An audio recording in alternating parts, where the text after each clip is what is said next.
오늘날 우리는 예측 불허의 시대를 살아가고 있습니다. 경제 문제만 예측 불허의 시대가 아닙니다. 정치 문제도 그렇고 또 도덕 문제도 그렇고 윤리 문제도 전혀 앞을 볼 수 없는 예측 불허의 시대입니다.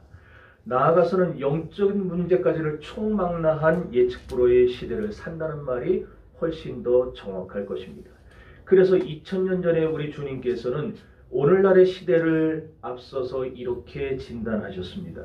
너희가 사람의 미혹을 받지 않도록 주의하라. 많은 사람이 내 이름으로 와서 이르되 나는 그리스도라 하여 많은 사람을 미혹하리라. 난리와 난리 소문을 듣겠으나 너희는 삼가 두려워하지 말라. 이런 일이 있어야 하되 아직 끝은 아니니라. 민족이 민족을 나라가 나라를 대적하여 일어나겠고 곳곳에 기근과 지진이 있으리니 모든 것은 재난의 시작이니라. 그때의 사람들이 너희를 환난에 내어주겠으며 너희를 죽이리니 너희가 내 이름 때문에 모든 민족에게 미움을 받으리라. 그때에 많은 사람이 실족하게 되어 서로 잡아주고 서로 미워하겠으며 거짓 선지자가 많이 일어나 많은 사람을 미혹하며 불법이 성함으로 많은 사람의 사랑이 식어지리라.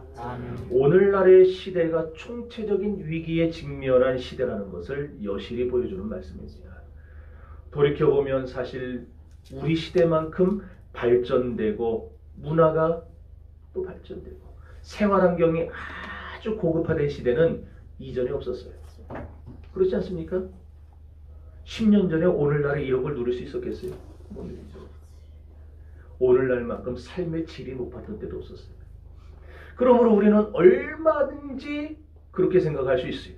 이전 시대에 살았던 누구들보다 우리는 더 최선의 삶, 더 고급화된 삶을 살 수 있다. 그렇지 않겠어요?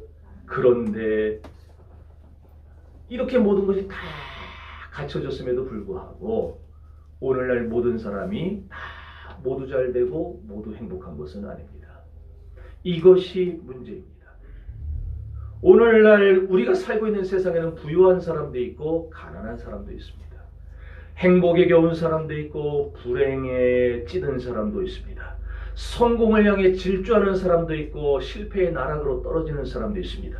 이렇게 문화가 발전하고 삶의 질이 높아졌는데도 불구하고 어째서 모두가 행복할 수 없는가? 과거에 살던 사람들이 상상도 못하던 그런 시대를 살아가고 있는데 왜 우리는 행복하지 못하는가?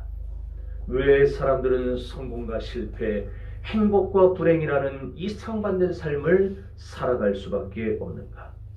이것이 우리 인생의 문제입니다. 성공하는 데에는 성공의 이유가 있어요. 또 실패하는 데에도 실패하는 이유가 있습니다. 인생을 실패하는 사람들에게 공통점이 하나 있다고 그래요. 그것은 바로 일방적이고 자기중심적인 사고방식. 여기에 꽉 얽매여서 벗어나지를 못하는 사람들이 대부분 실패한다고 합니다. 이런 사람들은 한결같이 어떠냐? 자기 능력을 과신해요. 자기가 대단한 줄 알아요. 지금 돈이 있고 지금 젊고 지금 건강하고 지금 뭐 갖춰놓은 게 많으니까 이게 영원한 애로 생각하고 사람을 우습게 봅니다. 자기 고집을 꺾질 않아요. 자기도 모르는 새에 자만감에 빠져서 그러고 살다가 어느 날 갑자기 어려움이 찾아올 때에 대처하지 못하고 몰락하고 만다는 거예요. 내 능력으로 충분히 해낼 줄 알았는데, 주변 사람들이 날 도와줄 줄 알았는데, 얼마든지 이 위기를 이겨낼 줄 알았는데 위기가 오면은 대대대 이러다 끝난 거예요. 할 줄 알았는데. 성경은 성공만 말하고 행복만 말하지 않습니다. 때로는 불행도 말해요. 때로는 인생의 실패도 말해줍니다. 여기서 우리가 깨달을 수 있는 게 뭐냐? 우리 인생은 행복할 수도 있고 불행할 수도 있다는 거예요. 그러므로 사랑하는 성도 여러분, 단 한 번밖에 없는 우리 인생을 연습하는 것처럼 설렁설렁 살지 마세요. 우리 인생은 편도입니다. 한 번밖에 허락되지 않은 인생이기 때문에 연습하는 심정으로 살다가 불행과 실패에 빠지도록 우리 인생을 방관해서는 안 된다는 사실입니다. 그러면 우리가 인생을 어떻게 살아야 하느냐, 어떻게 우리 인생을 관리하는 것이야말로 우리가 살아가는 데 있어서 매우 중요한 문제라고 할 수가 있습니다. 사람들은 운명을 믿고 삽니다. 또 자신들의 노력에 따라서 얼마든지 자기 인생을 자기 스스로 바꿀 수 있을 거라고 생각합니다. 그러나 우리 인생은 운명에 따라 움직여지지 않아요. 우리들의 인생은 운명에 의해 좌우되지도 않고 내 노력으로 내 인생을 바꾸는 것도 어느 정도는 될지 몰라도 그러나 반드시 거기에는 한계가 있습니다. 그 이유는 왜 그런가? 우리 인생이 내 생각처럼 내 것이 아니기 때문입니다. 그렇습니다. 민혜경 씨는 내 인생은 나의 것, 그 노래를 불렀는데 절대로 내 인생은 내 것이 아니에요. 나를 창조하신 하나님의 것입니다. 이것을 두고 성경은 이렇게 말씀합니다. 하나님이 가라사대 우리가 우리의 형상을 따라 사람을 만들자. 그로 바다의 고기와 공중의 새와 또한 육축과 온 땅에 기는 모든 것을 다스리게 하자 하시고 하나님이 자기의 형상 곧 하나님의 형상대로 사람을 지으시고 곧 남자와 여자로 창조하시니라. 여러분 이 말씀이 뭘 보여줍니까? 우리 인간은 하나님의 창조의 계획과 목표 안에서 하나님께서 이 세상에 하나님의 형상을 보내주신 하나님의 일을 하라고 하나님의 영광을 돌리라고 우리를 세상에 보내준 존재라는 걸 보여주는 거예요. 그런데 내 인생은 나의 것. 내 마음대로 할 수 있어. 그 인생은 반드시 실패할 수밖에 없는 거예요. 우리는 스스로 있는 존재가 아닙니다. 우리는 하나님이 세상에 보낸 존재입니다. 하나님이 우주의 질서와 이 세상에 대한 하나님의 계획과 목표를 이루기 위해 자기 형상을 주어서 남자와 여자로 태어나게 하신 겁니다. 그래서 내 노력으로 인생을 바꾼다. 어느 정도까지는 돼요. 노력하는 것에 따라서 어느 정도는 이룰 수 있어요. 그러나 그 이상은 안 돼요. 한계에 반드시 부딪히게 됩니다. 그러므로 사도 바울은 하나님의 기쁘신 뜻대로 창조함을 받은 이런 인간의 삶을 전제하면서 우리가 어떻게 살아야 할 것인가를 한마디로 이렇게 정의 내려주었습니다. 그런즉 너희가 먹든지 마시든지 무엇을 하든지 다 하나님의 영광을 위하여 하라.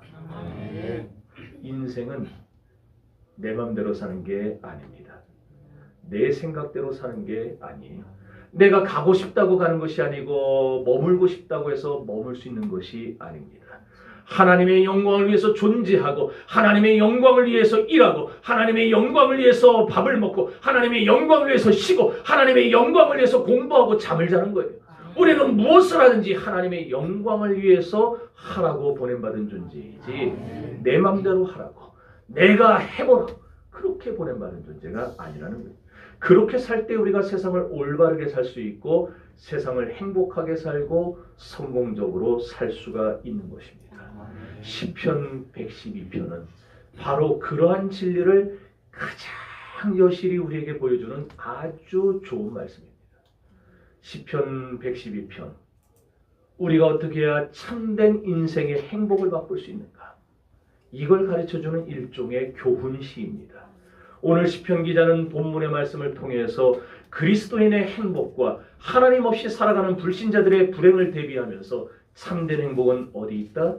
하나님 손에 달렸다는 사실을 강조합니다. 112편은 그 앞에 나오는 111편과 마찬가지로 할렐루야로 시작을 합니다. 그래서 히브리 사람들은 이 시를 할렐시라 그렇게 불러요. 할렐시.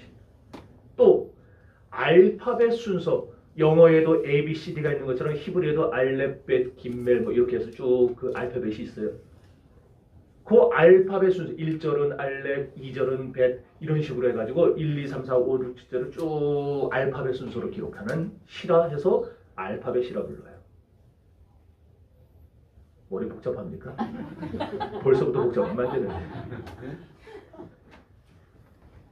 그런데 놀라운 거는요. 이 시편 112편을 연구해 보면 아주 시적 감각이 고도로 뛰어난 이 저자가 자신의 인생의 행복을 공급해 주시는 그 하나님에 대해서 깊이 묵상하고 그걸 강조하는 시라는 걸 우리가 알 수 있어요. 각설하고 오늘 우리가 시편 112편 말씀을 상고하는 이유는 여러분의 인생의 진정한 행복과 참된 성공의 길을 시편 112편처럼 강조해주는 말씀이 흔치 않기 때문입니다. 태어날 때부터 행복하고 태어날 때부터 성공이 보장되고 태어날 때부터 장수하도록 운명적으로 결정된 사람은 이 세상에 아무도 없습니다. 오늘 본문은 그 사람이 가진 그 인생의 철학이 어떠한가에 따라서 그 사람의 인생이 행복해질 수도 있고 반대로 불행해질 수도 있다는 사실을 강조하고 있습니다. 여러분, 술이나 퍼마시면서 아무런 삶의 철학 없이 그냥 친구들과 몰려다니고 자신의 젊은 날을 그냥 다 방탕한 데 써버리고 신앙도 없고 하나님을 믿지도 않고 제멋대로 살면서도 돈은 있어요. 그래가지고 그 돈 자랑하고 막 의시되는 사람들, 언제 넘어질지 모르는 사람이에요. 사람이 자신의 인생을 누구를 의지하는가에 따라서 그 사람의 인생이 행복해질 수도 있고 반대로 불행해질 수도 있게 한 것이 바로 하나님의 인생 운영의 방법입니다. 이건 하나님이 그렇게 정해놓으셨어요. 우리가 무엇을 의지하느냐, 누구를 의지하느냐, 그걸 통해서 행복한 삶을 살 수 있느냐, 불행한 삶을 살아가느냐, 이걸 결정하셨다는 거예요. 만약 여러분이 행복하기를 원한다면, 여기 불행해지기 원하는 사람이 있어요? 없죠? 지금 실수로 이던 사람이 있죠? 다 행복해지기를 원하는데 그러려면 행복할 수 있도록 살아야 되는 거예요. 아멘. 여러분이 성공하기를 원한다면 성공하기를 위해서 살아야 되는 거예요. 그 길은 다른 데 있지 않습니다. 여러분이 여러분의 철학을 바로 세워야 돼요. 내가 누구를 의지하며 무엇을 의지하며 살 것인가. 행복과 성공은 우연히 오는 게 아니에요. 행복할 수 있도록, 성공할 수 있도록 살아가는 사람에게 하나님이 주시는 열매가 바로 행복이고 성공입니다. 그렇다면 어떻게 살아야 실패하지 않고 사는가? 앞날을 대비하면서 살아야 합니다. 우리 인생은 앞에 언제 무슨 일이 일어날지 아무도 몰라요. 그렇기 때문에 인생에 다가오는 불행과 다가오는 실패와 다가오는 고통을 미리미리 대비할 줄 알아야 되는 거예요. 언제나 행복하기만 하고 아까도 얘기했듯이 언제나 세상의 성공이 보장만 된 사람은 이 세상에 아무도 없어요. 우리에게도 얼마든지 불행이 찾아올 수 있어요. 얼마든지 실패가 찾아올 수 있어요. 얼마든지 아픔이 찾아올 수 있어요. 그래서 이것을 내가 지금 잘 되고 있는 이때에 대비하지 않는다면 우리는 어쩔 수 없이 그 실패의 늪에 발을 들여놓게 되는 거예요. 오늘 본문 2절에 보면 이렇게 말을 합니다. 그의 후손이 땅에서 강성하며 정직한 자들의 후손에게 복이 있으리로다. 여기 지금 정직한 자 이렇게 해놨는데 정직한 자라는 말은 하나님을 경외하는 자라는 말이에요. 그러니까 하나님을 경외하는 사람은 어때요? 그 자식들이 잘 된다는 거예요. 잘 뻗어나가요. 강성한다는 말은요. 원래의 의미는 용사, 영웅을 뜻하는 말입니다. 그러니까 뭐겠어요? 그만큼 여러분 자식들이 하나님을 경외하는 자의 자식들은 특출나게 된다는 거예요. 그러니까 여러분들 내 자식들은 내가 하나님 잘 섬기면 내 자식들은 하나님이 특출나게 해주신다. 믿으시기 바랍니다. 아멘. 한 사람만 그렇게 해주고 있습니다. 하나님을 경외하는 사람은 자식들이 복을 받아요. 그러니까 자식들이 행복하길 바라는 사람은 재산 물려주려고 막 아둥바둥 그러지 마세요. 뭘 물려줘야 돼요? 하나님을 경외하도록 가르쳐주는 거예요. 여러분들 자식들 그냥 내가 그냥 새벽부터 밤중까지 이래가지고 그냥 돈 쌓아놓고 아파트 만들어 놓고 막 이거는 아들 이거는 딸 이렇게 줘야지. 그런 생각했으면 싹 다 저버리시고 믿음부터 가르치죠. 그럼 하나님이 그 아파트 없어도 걔네들 살아가는데 필요한 아파트 다 주세요. 3절 보세요. 부와 재물이 그의 집에 있으며 그의 공의가 영원히 서 있어요. 부와 재물은 돈 많이 번다는 거예요. 남들은 그렇게 해도 안 되는데 이 사람은 어떻게 된 건지 술도 안 먹는데 일이 술술 풀려요. 그냥 막. 돈도 막 술술 풀려요. 그럼 되는 거 아니에요? 요즘 같은 시대에 술술술술 풀려요. 이 하나님을 경외하는 자가 그런다. 5절에 보니까 은혜를 베풀며 꾸주는 자는 잘 된다 그랬어요. 잘 된다. 너무너무 하는 일이 잘 돼요. 자식도 잘 되고 회사도 잘 되고 사업도 잘 되고 진급도 잘 되고 그냥 다 잘 되는 거예요. 그래서 6절에 보니까 영원히 흔들리지 않는다. 여기 영원히 흔들리지 않는다는 말은 지속적으로 그 자리를 지키고 있다는 말이에요. 그러니까 여러분의 건강이 그 자리를 지켜요. 흔들리지 않아요. 여러분의 사업이 흔들리지 않아요. 그 자리를 계속 지키고 있어요. 여러분의 인생이 흔들리지 않아요. 계속 그 자리를 지키고 있어요. 탄탄대로요. 이런 사람이 행복하겠어요? 불행하겠어요? 행복한 사람이죠. 성공한 사람이 실패한 사람이에요. 성공한 사람이. 그런데 7절 보니까 이런 사람에게도 문제가 와요. 그가 흉한 소문을 두려워하니 아니에요. 흉한 소식이 들려와요. 흉한 소식이. 잘 되고 있었는데, 모든 게 그냥 잘 풀리고 있었는데, 모든 게 그냥 정말 애쓰지 않아도 그냥 물 흐르는 대로 그렇게 잘 흘러가고 있었는데 어느 날 갑자기 흉한 소식이 들려옵니다. 사람마다 그 흉한 소식은 다 들릴 수 있어요. 멀쩡히 남편 성실하게 살고 자식들 공부 잘하고 말 잘 듣고 모든 것이 자리를 잡아서 남부럽지 않게 지금 잘 살만하게 됐는데 어느 날 몸이 으실으실 아프고 떨려서 병원 갔더니 위암 말기 판정을 받아요. 흉한 소식이에요. 아무리 그 사람이 행복하고 아무리 성공했다 할지라도 때때로 예측을 불허하는 흉한 소식이 갑자기 우리 삶에 찾아올 때가 있습니다. 그러므로 우리가 우리의 삶 가운데 닥쳐올 불행과 역경을 미리미리 대비하면서 살아야 하는 것입니다. 흉한 소식, 아주 악한 소식이라는 말이에요.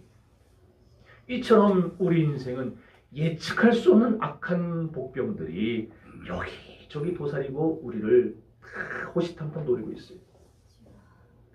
한창 일해야 될 40대 나이에 질병 때문에 팍 쓰러지고 한참 가정에 이제 막 할 일 많고 자식들 키워서 결혼시켜야 될 그 시기에 그 중요한 50대 시기에 사기당해서 전 재산 다 날리고 완전히 기가 꺾여서 막 회복이 안 되는 사람을 봤어요. 이럴 때 사람들은 그럽디다. 이게 내 운명인가 보다. 웃기는 소리 하지 마요. 운명으로 받아들이지 마세요. 여기서 배울 수 있는 중요한 삶의 교훈은 뭐냐? 언제 불어닥칠지 모르는 이런 불행과 역경의 아픔을 우리가 뛰어넘기에 우리 그리스도인들은 미리 대비하면서 살아야 한다는 겁니다. 잘 나간다고, 잘 된다고 어깨에 힘주지 마세요. 교회 안에 들어와서까지 이러고 다니지 마세요. 기부싸움. 또 제가 이러면 또 목사가 기부싸라 그랬다. 그렇게 오해하면 안 돼요. 사람들은요, 누구나 성공과 행복은 사랑합니다. 그러나 고난과 역경은 배척합니다. 다 마찬가지. 그래서 성공과 행복은 다 나한테 오면 좋겠다, 나한테 오면 좋겠다 그러지만 고난과 역경은 항상 쟤한테 가면 좋겠다, 쟤한테 가면 좋겠다. 그런데요, 고난과 역경이 언제나 우리에게 아픔과 괴로움만 주는 것은 아닙니다. 때로는 그 고난과 역경이 우리에게 더 큰 행복과 더 큰 성공회로 나아가게 하는 지름길이 될 때가 있습니다. 그래서 욥기 5장 17절은 말씀합니다. 하나님께 징계를 받는 자는 복이 있도다. 그럼 복이 있다고 그러는데 누가 복 있냐? 징계받는 자 복이. 하나님께 징계받는 자. 또 시편 119편 71절에는 고난당하는 것이 내게 유익이라. 이로 말미암아 내가 주의 율례들을 배우게 되었나이다. 그러니까 고난을 통해서 하나님을 만나게 되고 고난을 통해서 하나님의 그 나를 향한 계획을 발견하게 되는 사람은 도리어 그 고난이 전화위복이 되고 그 고난이 성공의 길로 이끄는 하나의 지름길이 된다는 거예요. 여러분, 고난이 올 것을 대비할 줄 아는 사람에게는 고난도 그래서 유익합니다. 다시 반복하지만 실은 우리에게 고난만 주는 게 아닙니다. 우리를 더 큰 성공과 행복의 자리로 나아가게 하는 파도와 같은 거예요. 여러분들 놀이동산 어디죠? 그 용인에 있는 거 저거 에버랜드 그 옆에 있는 그 물놀이하고 하는 캐리비안 베이 가보셨어요? 안 가보신 분 계세요? 안 가보신 분 손 들어서 몇 분이나 돼요? 그래도 많으니까 얘기합니다. 거기 가면 파도풀이 있어요. 파도풀이. 이렇게 그래서 갑자기 시간 되면 파도가 그냥 쫙 쳐요. 그러면 거기에 이렇게 튜브가 나오면서 이렇게 누워 있으면요, 파도 칠 때에 뒤로 물러나는 거 아니에요. 가만히 있으면 파도 칠 때 물러나는 게 아니고 앞으로 갑니다. 앞으로 가요. 이렇게 넘어가요. 파도를 넘어가요. 파도를 넘는 사람은 더 앞으로 갈 수 있는, 마찬가지예요. 고난과 역경이라는 거는 우리 인생의 파도와 같은 거예요.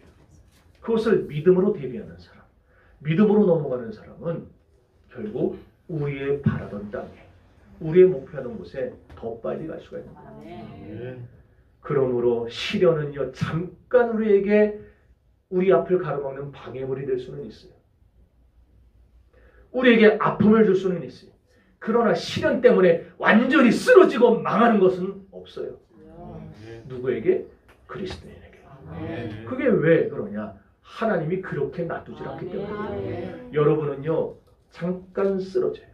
잠깐 어려움 당할 수 있어요.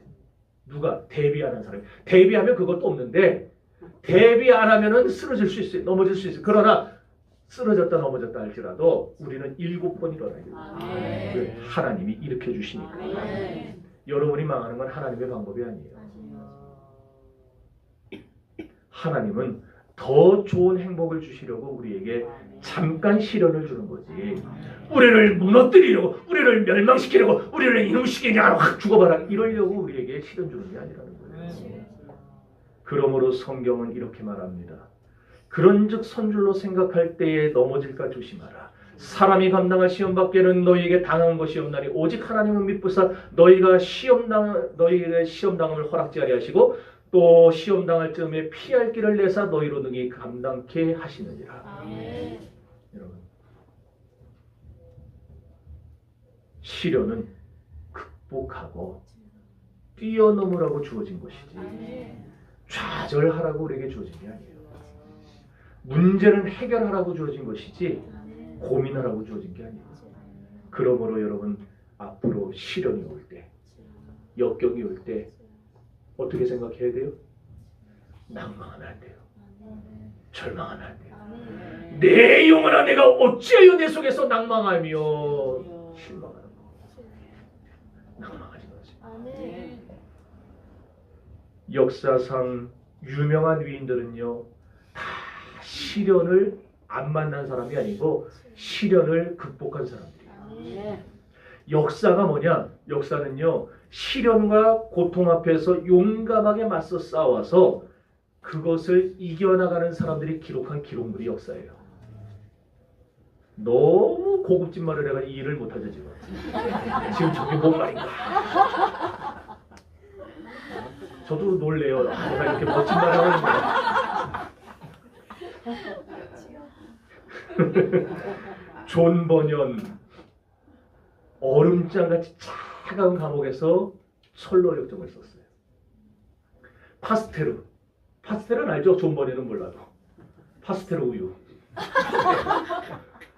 그 파스텔 우유로 그게 그 파스텔의 이름을 딴 건데, 그 사람은요 반신불수였어요. 그런데 거기서 질병에 대한 면역체를 개발해냈어요. 자기의 몸을 통해서.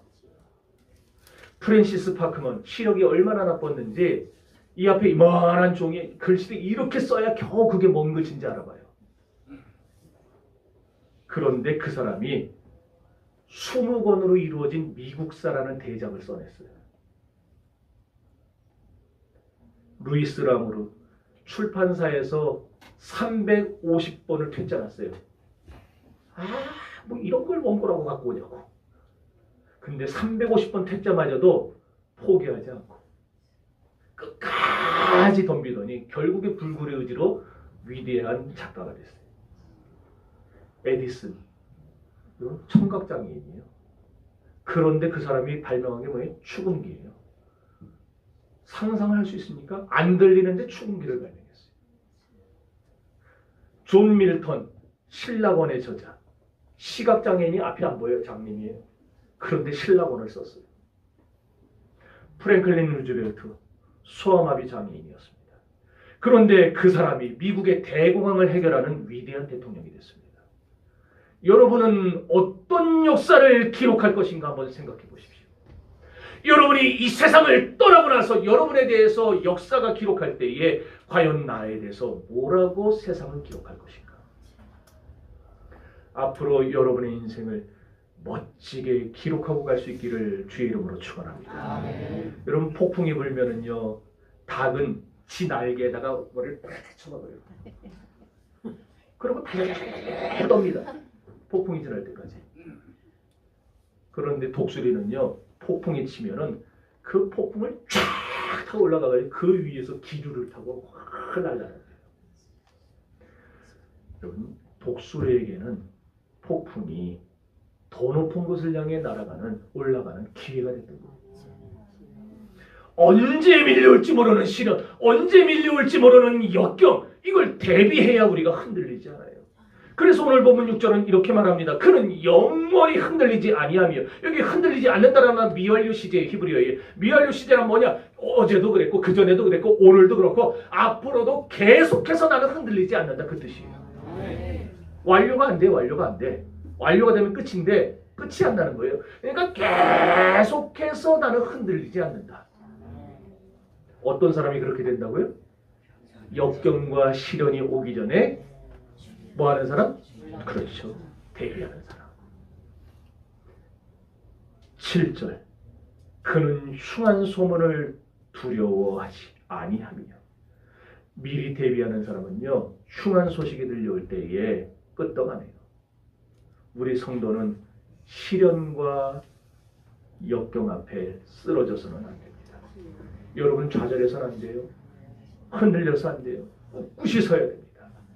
그렇게 되려면 대비해야 된다는데 도대체 뭘 대비해야 되는가? 어떻게 하는 것이 대비하는 삶인가? 첫째로 하나님을 의지해야 합니다. 7절 읽어봅시다. 시작. 그는 흉한 소문을 두려워하지 아니하니 여호와를 의뢰하고 그의 마음을 굳게 거짓하라. 여호와 하나님을 굳게 의지하시기 바랍니다. 급할 때 한두 번 교회 나오고 뭐 급할 때 그냥 철야기도 몇 번 하고 그 얘기가 아니에요. 지속적으로 끊임없이 하나님 붙들고 살라는 말이에요. 여러분의 인생에 하나님을 붙들고 사시기를 바랍니다. 이렇게 하나님 붙들고 사는 사람의 특징을 1절에 기록해놨어요. 다 같이 읽어봅시다. 시작.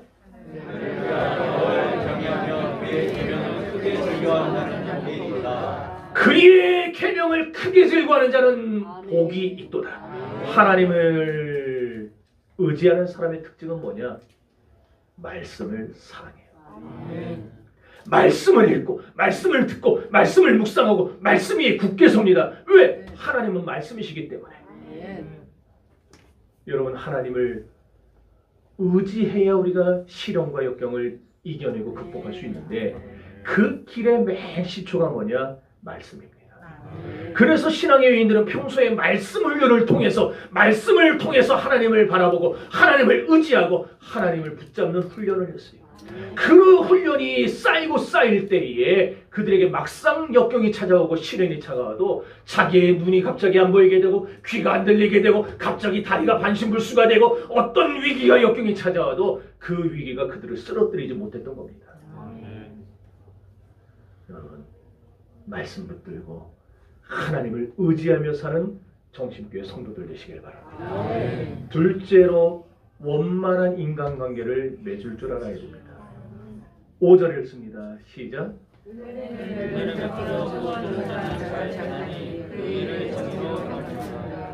아멘. 여러분 주변 사람들한테 못되게 굴지 마세요.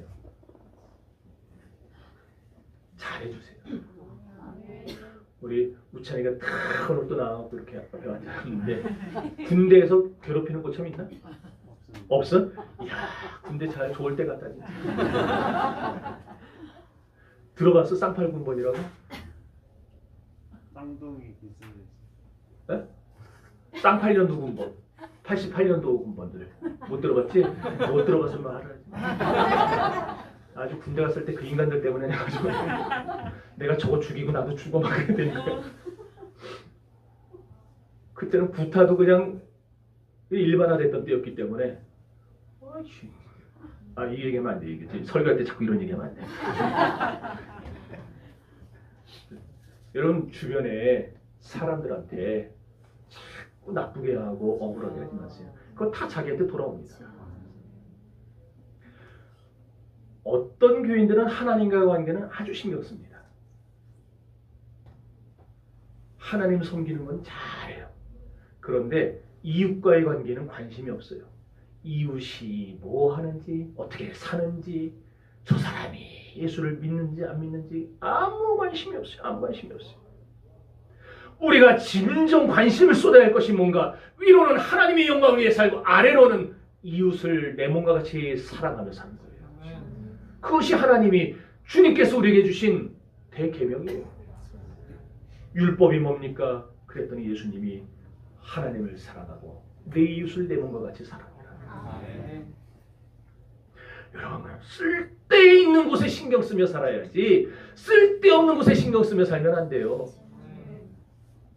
쓸데있는 곳, 우리 이웃에게 신경 쓰며 사셔야 돼요. 저 사람이 지금 힘들지 않을까? 저 사람이 지금 외롭지 않을까? 저 사람이 지금 모든 거 다 포기하려고 하지 않을까? 여러분이 그들에게 위로가 되어주고 여러분이 그들에게 사랑이 되어주고.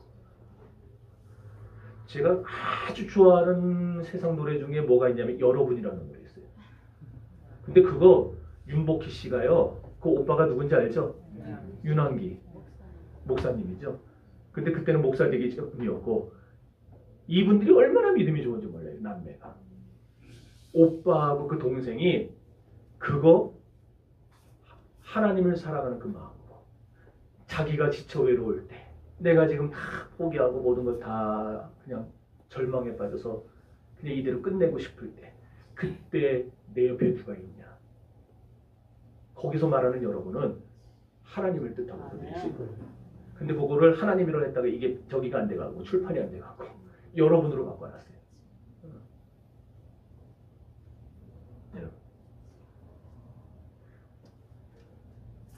하나님을 사랑하시고 여러분 이웃에게 좀 베풀 줄 아는 사람들이 되시기를 바랍니다.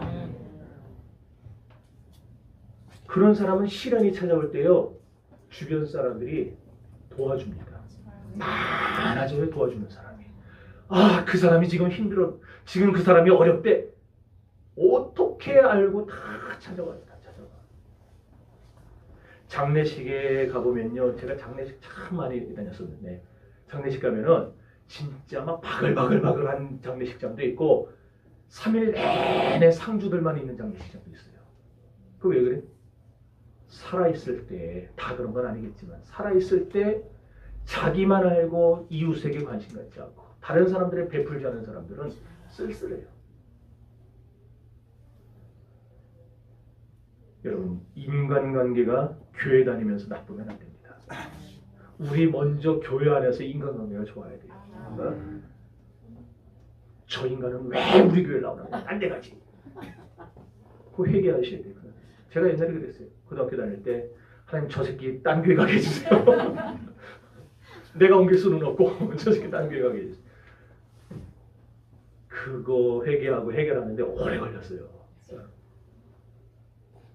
그러지 마세요. 한 영혼을 사랑하고 주님의 이름으로 베풀며 도와주는 것이 역경과 시련에 대비하는 또 하나의 길입니다. 하나님 의지하면 하나님이 붙들어주시고 여러분이 평소에 사람들을 잘 대접해 놓으면 그 사람들이 내가 어려울 때 나를 찾아와서 나를 위로해 줘요. 그것이 이 시대를 살아가는 법입니다. 사랑하는 성도 여러분, 역경과 시련에 대비할 줄 아는 사람이 행복하고 성공적인 삶을 살 수 있다고 했어요. 그러기에 하나님을 의지하라고 했습니다. 하나님을 의지하는 길은 말씀에 담겨 있다고 했어요. 평소에 말씀 묵상하고 말씀 사랑하는 사람은 위기가 닥쳤을 때 흔들리지 않아요. 왜? 하나님이 붙들어 주시기 때문에. 또한 내 이웃을 내 몸과 같이 사랑하는 사람, 그런 사람은 하나님이 그 어려움 당할 때에 그 사람들 다 나에게 은혜 받은 사람들 다 내게 불러 모아주세요. 하다못해 헌혈만 해도요. 내가 사고 나면 어때요? 헌혈한 거 다 돌려받잖아요. 여러분이 평소에 이웃을 사랑하면 여러분의 힘들 때에 그 이웃들이 여러분에게 힘이 되어줄 것입니다. 아멘. 중요한 것은 하나님을 이렇게 의지하며 사는 사람, 주님의 이름으로 베풀며 섬기는 사람에게는 찾아왔던 불행이 변하여 행복이 되는 축복을 주신다는 겁니다. 아멘. 역경이 찾아와도 문제가 찾아와도 이렇게 대비하며 산 사람은 하나님이 그걸 다 바꿔놓으세요. 역경이 순경되는 줄 믿습니다. 위기가 기회되는 줄 믿습니다. 아픔이 고침되는 줄 믿습니다. 여러분의 문제가 축복이 되는 줄로 믿습니다. 바라기는 여러분들 모두가 하나님을 붙들고 이 예측 불허의 시대 속에서 역경을 이기고 승리하는 삶을 살아가시기를 주님의 이름으로 축원합니다. 이제 다 같이 기도합시다.